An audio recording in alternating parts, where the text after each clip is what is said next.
Hello बच्चों, क्या हाल चाल। आज है हमारा लेक्चर 11। अगर आपने 10 नहीं देखा है तो लिंक डिस्क्रिप्शन में है, जाकर देखिए। लेक्चर 11 में आइए कुछ नोट पॉइंट को जानते हैं। लेक्चर 11 में क्या है, कुछ नोट पॉइंट। क्या कह रहा है, मैंने एक ट्रायंगल बनाया। देखिए एक ट्रायंगल मैंने बनाया, क्या, ए बी सी। मैंने एक त्रिभुज बनाया, एक ट्रायंगल बनाया है। क्या नाम है उसका, ए बी सी। उसको आप यहां देख सकते हैं। वर्टेक्स क्या है, ए है। वर्टेक्स क्या है, बी है। वर्टेक्स क्या है, सी है। इसमें 3 वर्टेक्स है दोस्तों, और 3 साइड भी है। देखिए ए बी पहला साइड, बी सी दूसरा साइड, सी ए तीसरा साइड। अब इसमें कुछ कंसेप्ट है, समझते हैं। देखिए पहला पॉइंट क्या है, A is the vertex opposite to the side B C. ये कह रहा है कि ए एक ऐसा वर्टेक्स है, ए एक ऐसा वर्टेक्स है जो कि अपोजिट है टू द साइड बी सी।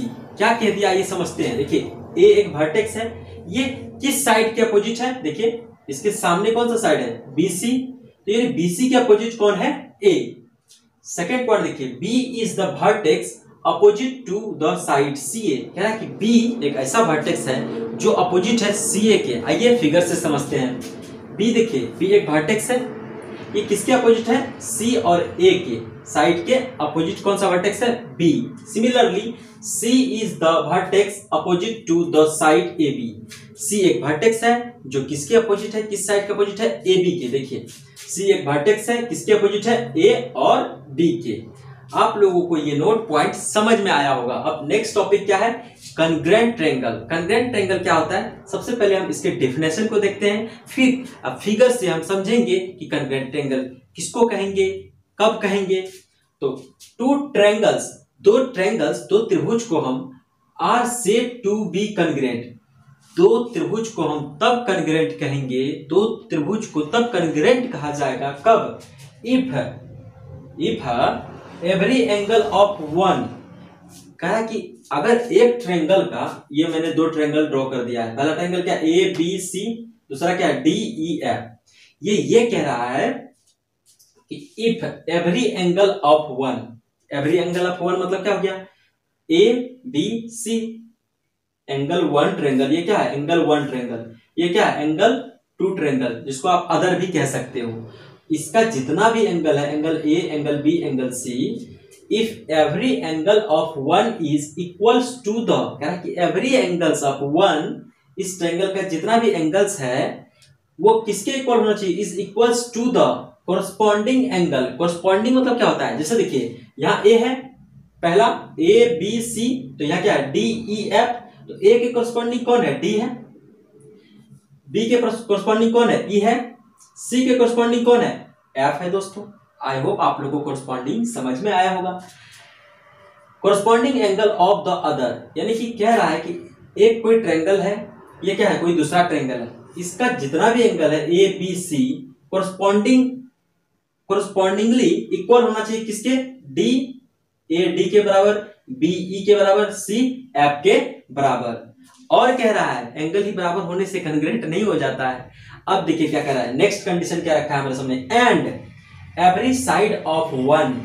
कह रहा है कि इसका जो पहला ट्रायंगल है, इसका सारा side is equals to the corresponding side of the others. अब साइड पे भी वो वही कंसेप्ट लगा रहा है। क्या कह रहा है कि जैसे देखिए इसमें कितना साइड है, ए बी, बी सी, सी ए, तो 3 साइड है।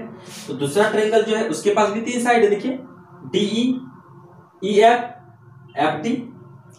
अब ये कहना चाह रहा है कि एंगल तो बराबर होना ही चाहिए, साइड भी। जैसे देखिए ए बी किसके बराबर होना चाहिए, डी ई के बराबर। बी सी किसके बराबर होना चाहिए, ई एफ के बराबर। सी ए किसके बराबर होना चाहिए, एफ डी के बराबर। दोस्तों जब एक ट्रायंगल, जब 2 ट्रायंगल में सब कुछ बराबर होगा ही होगा, अगर हम उसको रखेंगे तो एक दूसरे को पूरी तरह ढक लेगा ना। सिंपल सा बात समझिए, मम्मी रोटी बनाती है। मम्मी का रोटी देखिए इतना गोल होता है कि एक रोटी को दूसरा रोटी ढक लेता है, तो वो क्या है, पूरी तरह से सेम टू सेम टाइप से बनता है, उसको पूरी तरह से घेर लेता है। उसको क्या कहेंगे हम, कुछ डिफरेंस ही पता नहीं चलता, सब रोटी एक समान। हम आप बनाएंगे तो कोई लंबा बन जाएगा, कोई छोटा बन जाएगा, तो उसको क्या कहेंगे हम, कॉन्ग्रुएंट कहेंगे। ऐसे फिगर को हम कॉन्ग्रुएंट फिगर कहते हैं। लेकिन यहाँ ट्रायंगल है तो क्या कह दिया है, कॉन्ग्रुएंट ट्रायंगल। देखिए कंडीशन, एंगल ए बराबर डी होना चाहिए, एंगल ए बराबर एंगल डी होना चाहिए। ये है तो एंगल एंगल ए और एंगल डी बराबर होना चाहिए। नेक्स्ट कंडीशन बी बराबर ई, एंगल बी किसके बराबर होना चाहिए, ई के। एंगल सी किसके बराबर, एफ के। एंगल सी किसके बराबर होना चाहिए, एफ के। दोस्तों इसमें मैं इसको मैं दिखा रहा हूं, अगर ऐसा बना दूं तो क्या पता चलेगा कि सारा एंगल्स क्या है, इक्वल है। मैं इसको ऐसे डिनोट कर देता हूं कि ये इसके बराबर है। इसको मैं 3 लाइन से ड्रॉ कर देता हूं। यहां 1 से ड्रॉ किया है, इसका मतलब ये किसके बराबर है, इसके। यहां 2 से किया है, इसका मतलब किसके बराबर है, ई के। और यहां 3 से मैंने किया है, इसका मतलब ये सी किसके बराबर है, एफ के, क्योंकि यहां भी मैंने 3 से किया है।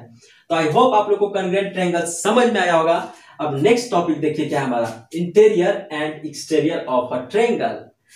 इंटीरियर मतलब अंदर का, एक्सटीरियर मतलब बाहर का। तो समझते हैं फिगर से। ये देखिए मैंने एक ट्रायंगल ड्रॉ किया, ए बी सी, एक ट्रायंगल ड्रॉ कर लिया। अब देखिए कुछ पॉइंट्स है ट्रायंगल के अंदर में, उसको हम क्या कहेंगे, उसको कहेंगे इंटीरियर ऑफ द ट्रायंगल कहेंगे, क्योंकि वो ट्रायंगल के अंदर में है। देखिए जैसे पी क्यू और आर क्या है, ट्रायंगल के अंदर में है, तो क्या जाएगा, इंटीरियर ऑफ द एंगल। और एफ और ई देखिए, ये देखिए एफ और ई क्या है, ट्रायंगल के बाहर है, तो ये क्या हो जाएगा, एक्सटीरियर ऑफ द ट्रायंगल। लेकिन डी को जब आप देखोगे तो क्या है, ये डी ना अंदर में है ना ही बाहर है, कहां है, ऑन द ट्रायंगल है, ऑन द साइड। ये जो त्रिभुज है इसके साइड्स पे ही है, on the sides of the triangle A B C. आइए इसके डेफिनेशन को देखते हैं। इंटीरियर का, the part of the plane. Triangle क्या है, एक तरह से पार्ट है किसका, किसी प्लेन का, क्योंकि ये प्लेन में ही तो बना है। The part of the plane enclosed by triangle A B C is called the interior of triangle ABC. ये कह रहा है ऐसा पार्ट किसी प्लेन का, देखिए the part of the plane, किसी प्लेन का ऐसा पार्ट जो कि इनक्लोज मतलब बना हो, घिरा हो, by triangle ABC is called the interior of triangle ABC. देखिए ये वाला एरिया जब आप देखोगे, इसके अंदर का एरिया, ये जितना भी एरिया है ये किससे बना है, ये इंटरनल, ये आंतरिक पार्ट है किसका, ट्रायंगल ए बी सी का। इसको हम क्या कहते हैं, interior part of a triangle. इसमें देखिए कौन सा पॉइंट है, एग्जांपल के लिए देखिए एक्स मतलब एग्जांपल हो गया, पी क्यू आर। देखिए पी अंदर में है, क्यू भी अंदर में है, आर अंदर में है। आई होप आप लोग को इंटीरियर का कंसेप्ट समझ में आया। अब चलते हैं हम एक्सटीरियर पे। Triangle ABC is the boundary of its interior. अब ट्रायंगल एबीसी जो बनाए हम, ये क्या है, एक तरह से बाउंड्री ही तो है। इसके अगर बाहर गए तो बाहर चले गए, इसके अंदर आए तो अंदर आ गए। अगर ट्रायंगल एबीसी में हम दौड़ते रह गए, इसका मतलब क्या होगा कि बाउंड्री में हम दौड़ रहे हैं। तो देखिए कौन सा पॉइंट है जो कि बाउंड्री पे है, एग्जांपल के लिए डी पॉइंट। तो ये क्या हो गया, ना तो अंदर है ना बाहर, ये कहां है, ऑन द बाउंड्री है दोस्तों। अब एक्सटीरियर पे चलते हैं। थर्ड पॉइंट पे एक्सटीरियर का जिक्र किया है, क्या कहा है, the part of the plane. ये क्या है, ट्रायंगल एक प्लेन में बना है ना, इसलिए बार बार ये क्या कह रहा है, the part of the plane not enclosed by triangle ABC. कह रहा ऐसा पार्ट जो ट्रायंगल ए बी से इनक्लोज नहीं हो, नहीं घिरा हो, is called exterior of triangle ABC. क्या कहता है, जो not enclosed by triangle ABC, जो ट्रायंगल एबी से नहीं घिरा हो वो तो डेफिनेटली बाहर ही जाएगा। अगर घिरा होगा तो या तो ट्रायंगल में आएगा, यानी ऑन द ट्रायंगल, या तो ट्रायंगल के अंदर आएगा। लेकिन उससे अगर घिरा ही नहीं है तो डेफिनेटली है कि वो बाहर जाएगा। By triangles ABC is called the exterior of triangle ABC. Example देखिए दोस्तों, एग्जांपल ई और एफ। ई पॉइंट देखिए, नहीं ट्रायंगल पे है नहीं अंदर है, बाहर है। एफ देखिए, नहीं ट्रायंगल पे है नहीं अंदर है, ये बाहर है। तो आई होप आप लोग को ये कंसेप्ट समझ में आया। अगर कंसेप्ट समझ में आया दोस्तों तो वीडियो को लाइक कीजिए, चैनल को सब्सक्राइब कीजिए और ज्यादा से ज्यादा लोगों को शेयर कीजिए। मुझे कंटिन्यूअस सपोर्ट देने के लिए आप सबों का धन्यवाद।